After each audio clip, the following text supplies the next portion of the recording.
Hey guys, this is Market Update. We have to make a decision about if we're still bullish for the rest of this bull market or not, because we're waiting for the Fed, the last linchpin, right? China easing massively, Europe cutting interest rates 7 times in a row. It's just the Fed, so slow. What are they doing? What are they waiting for? Are they waiting for more pain? Are they waiting for the jobs market to soften? If they are, then the market's going to get scared if they see joblessness rising, right? Which is volatility for Bitcoin. It's not good for Bitcoin. It goes to the downside if we see that. But the policy response to soft data, right? We've seen inflation coming down. We've seen GDP forecasts coming down. So worldwide growth is being, revised downwards. Everyone's worried about that. What's the policy response from that? The policy response is dovishness. It's lower interest rates, money printing, right? The fiscal side can negotiate tax cuts and everything, which is stimulus from the fiscal side. Maybe tariff negotiations get sorted out. So there's still a lot of bullishness to focus on here, and potential, good news for risk assets. Because even though there's a growth slowdown in the real economy, if there's money printing or cutting of interest rates, that's stimulative to risk asset prices. So, on balance, I think that we still have, room to go in this bull market because of the policy response that can come from the States. I focus on that cycle first, right? Can there be a growth slowdown? Yes, but you can meet that with dovishness, which lifts asset prices. So that's where I am. If the Fed is still high, right, the interest rate's higher than inflation, right? So, CPI, they're fake measures of inflation. Real inflation is more than that, but they focus on PCE and, that inflation that they have. Their interest rates are higher, so they can bring that down. What are they waiting for? Are they waiting for a massive GDP print that comes in super soft or negative? They're waiting for unemployment to come up. I don't know what they're waiting for. They don't tell us. But if they do wait for that, and we can get a shock to the downside, as always. But the policy response is we're going to print money again, and then we go up to all-time highs. That could happen within a span of 6 weeks or a couple of months, where you start to get this data unraveling, and then the Fed late, and then they turn and they go. So that's what I'm in for, and I can't time that. I just have to be in the asset, and I'm in the best asset in the world, so I don't care about that, right? So I'll talk about that in this video as well. But look at the RSI here. ETFs, all right, that was the high for the RSI. Election, a little bit lower. If we get the next pump and it comes lower and rejects again, you have to start thinking about this move actually starting to fade in its strength. And so that's a worry as well, but we're not there yet. I'm still thinking we get another leg at some point, even though we may come down and be volatile if the Fed waits and waits and waits. If you trade Bitcoin, check out Bybit, $30,000 deposit bonus down below if you can trade on there. And I'll be updating the crypto investor course over the next couple of weeks. A lot of people are asking for updates, just what's going on in the macro. All of the normal updates will be coming, plus some deep dives on a couple of the Bitcoin income funds. A lot of people have been asking for that, like MSTY and the Bitwise income fund. What are they? Are they a good idea? What's the pros and cons? I'll be doing a deep dive on all of that. I'll be updating it for free. So if you've got the course already, all of that is free. I'll let you guys know when it's updated. If you don't have it, I'll link it below. 300 videos, a total investment course, and looking at crypto as well. So you can check it out by the link below. Growth around the world isn't really looking that good, is it? Right? Tariffs from the US, they are a tax. Tariffs and taxes do not encourage GDP growth, in my opinion. I know a lot of people saying tariffs are a tax, they will raise prices and so we'll get inflation. That's not my opinion. I don't agree with that. Some people may have a different opinion. But I think taxes in general reduce the economic output of society because you get taxed. Things are more expensive, but you don't have more money to chase those items. You're paying more of your wages out in tax. You have less money, and so you can chase goods less, and so GDP actually goes down. That's my opinion on it. Maybe some people have other opinions. But I think this tax is reducing growth outlooks around the world and not creating inflation. We're seeing inflation figures come way, way down as well. And so it's the policy response to this that's important. China is easing already, Europe cutting rates. What's the US going to do? Are they going to wait further? Probably. But look at the fiscal side, right? They're trying to negotiate a budget resolution here for more debt creation. It allows lawmakers to add up to 5.8 trillion to the deficit through full year 2034. 5.8 trillion. These numbers are staggering. More debt, right? Senate instructions could add an additional 1.1 trillion to interest costs. I was worried that Doge was actually going to cut a lot of the cost out of government and cause a recession that way. That's not going to happen, is it? These guys, they're just not stopping. It's the same old from them, which is let's just create even more currency units. Now, the budget has actually been sorted out a little bit. You can see It is a little bit better than previous years. So the US budget deficit dropped 76 billion, the lowest in 5 years. So that's good, but it's still a deficit. Like, that's the issue. It's still a deficit, so it's still fiscal stimulus, and you still need currency units, and you still need to pump GDP higher to debase those currency units. We're still in the same game. I thought they may be changing the game, but they're not. They're still in the same game of creating debt currency units, forcing fiscal stimulus in. That's just the way it is. And so we have to be in Bitcoin, right? Because we have to defend against that. You have to be in assets, Bitcoin or anything else you choose, but you can't be in the fiat currency because this thing is getting absolutely wrecked. If you read between the lines, I think there is some good news coming out over the next 6 to 12 months. Now, for Bitcoin's cycle, usually, if you look at the median time, I think I have a chart of it right here. This white line here that I put on a long time ago, this is where, if you look at previous Bitcoin cycles and the time it takes from the halving to top out, this is kind of the median time right here in white. So we're not there yet, right?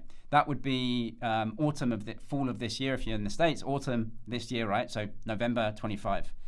Now, there's no guarantee that's going to happen. It could finish now, it could finish after. We don't know, right? But taking that as a kind of benchmark, right? So another 6+ months away, you've got potentially good news that can drive us up to what we would consider a bull market top, right? So the first one is everyone is scared about tariffs. Tariffs actually are being implemented, which are, in my opinion, like I said, a tax which reduces growth. However, what isn't really being priced in that much is a resolution to most of this, including the China thing, which is the big one, right? If they can get a deal there and sort it out, just the good feeling that will create, and maybe they can bring tariffs way down, they can sort that out for some goods and not others. It's a big negotiation, I get that, and it's difficult. But maybe the end of that is a good catalyst. Bitcoin needs catalysts to reprice. We had the ETFs, which was such an easy, obvious trade if you really are in the industry, and we covered that on the channel for a long time. The ETFs are coming, definitely. They won the case, right, in court, so the ETFs had to be announced. They had to go through. And then BlackRock rumors. That was such an obvious trade. You got big. That was a really good trade, right? And then we had the election, which was another, maybe less obvious trade if you didn't know who was going to win. But you had one candidate who was just massively pro-crypto, and you're thinking, if this candidate wins, that is a massive, easy win. And that was a good trade. We've pulled back a little bit. What's the next catalyst here? Negotiations all getting wrapped up. Some good news here, and then softening in, the Fed. A stance on the market. Downside there is, are they going to wait until more collapse to happen? So we have to get through that volatility. But including China and Japan and Italy and Mexico, things are going well. Negotiations are happening. That is a potential good catalyst. This is the important thing as well, especially for altcoins. Altcoins really are not performing, right? Now, Solana did quite well this cycle, but the whole meme coin things just obviously died a death, probably for the best. But altcoins in general are going to perform best when money supply is increasing. Now, that doesn't have to come from the central bank, although in previous history it has done. Trump wants to create more private credit creation, right? So he wants to deregulate the banks. He wants to actually encourage smaller banks as well to create credit. So you don't need the central bank to create credit. If smaller banks are being pushed to create credit, they can create private credit, which is the same thing. It's credit, it's currency debasement, it's forcing money into the economy, which pushes GDP higher, which pushes economic activity higher. That's what they're trying to do right now. They're trying to bring back some of that manufacturing, especially from Nvidia and Apple and those bigger firms, which can create a lot of activity and credit creation. You need credit creation there. That's what they're trying to do. We can't get an alt season, and we can't get really bullish, huge bull market top that we usually get unless M2 money supply is growing and expanding at a high pace, right? So you can see 2021 bull market, right? You want that money supply growing. Now that came from the central bank, which you would rather have it from private credit creation, which is what they're trying to do. But why altcoins aren't performing, and they have moved up. But there's no alt season, right? I haven't really had one yet. You had a kind of one with Solana, but it's not really there yet. You need this money supply to be expanding at a high pace for some sort of blow off top if we think we're going to get that, or an alt season, right? It's not there yet. And if we look at this as well, so this is growth forecasts around the world, not good, right? But the policy response can change this. If we look at money supply and net liquidity here, So red is Asia focused, mostly China, right? And then the West focused in blue, which is US. And so like China is ahead of the US in terms of it had its recession and its slowdown. It's now trying to stimulate out. And you've seen money supply growing here. However, for BTC, it is the US dollar liquidity that's the big one, right? That's the hammer. And it's soft. You can see that. We're not even anywhere near what we had in the last bull market, right? We've drawn down massively, and we're not actually getting a big expansion now, right? Fed is still got high interest rates. It's not quite there yet, right? And so the worry is, do they want way more pain first? Like, do they really want to hammer it? They really want to hammer us down. Inflation's coming way down, right? So everyone's saying we should cut interest rates, and they're just not going to do it. Are they waiting for that print or that unemployment print that's too high? I don't know what they're waiting for. If they wait and wait and wait, and the market's like, and then they tell the market, we're not going to bail you out, the market's going to pull back a little bit, right? And Bitcoin could come down easily. But they're going to hit the hammer at some point. They have to be dovish at some point. It's just when. So I'm going to just be in Bitcoin through that volatility, because I think there has to be an expansion eventually, and it's not there yet. So alt season, big expansion, it's going to come when this explodes higher. I don't know when that's going to happen. I don't know if they want more pain before that happens. But it has to happen for an alt season. It has to happen for that big expansion that we usually see with a Bitcoin bull market. But look at US liquidity. It's too low. It's not expanding. And so that's what we need for the rest of this bull market, whether it comes from the central bank or whether it comes from private credit creation and deregulation of banks, or maybe a mix of the two, right? And so I think it's coming. I don't know how it's going to look like, but that's why I'm in BTC, because eventually I know I'm going to be right. The currency has to be debased. The units have to be increased versus BTC. I think without, let's say, 6 months or so, I think it's going to have to happen in that time frame. For all you long-term investors out there, and I consider myself one as well, not too bothered about daily price movements, right? I want to just buy the best asset if I can and hold that and outperform the other assets that I can invest in. You want to compare Bitcoin to your benchmarks, right? So NASDAQ, S&P, gold, housing, or a real estate index or something like that. This is your growth portfolio, right? Bitcoin is growth. Versus the NASDAQ, it's outperforming. This is a monthly chart. Of the last 2 months, we've outperformed here. We're actually starting to break out and try and break out into all-time highs versus NASDAQ. Now, not because we're going up to all-time highs, but because we've outperformed it. The NASDAQ has fallen, Bitcoin has kept its value.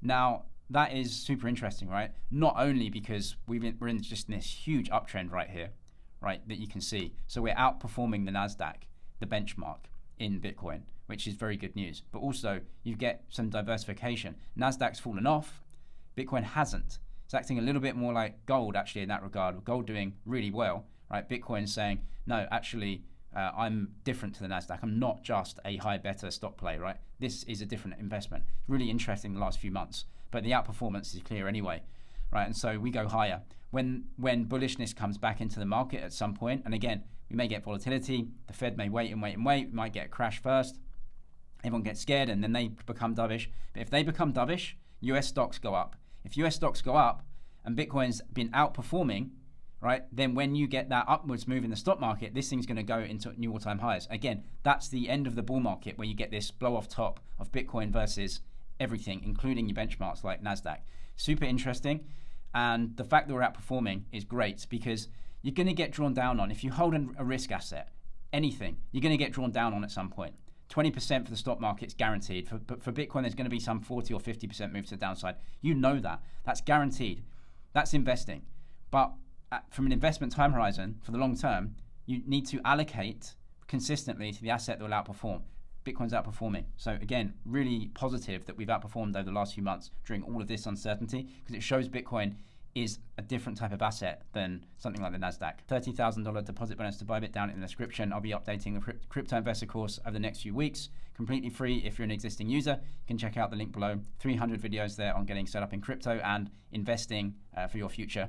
I'm James, it's MannyDG. Cheers for watching, and I'll see you in the next one.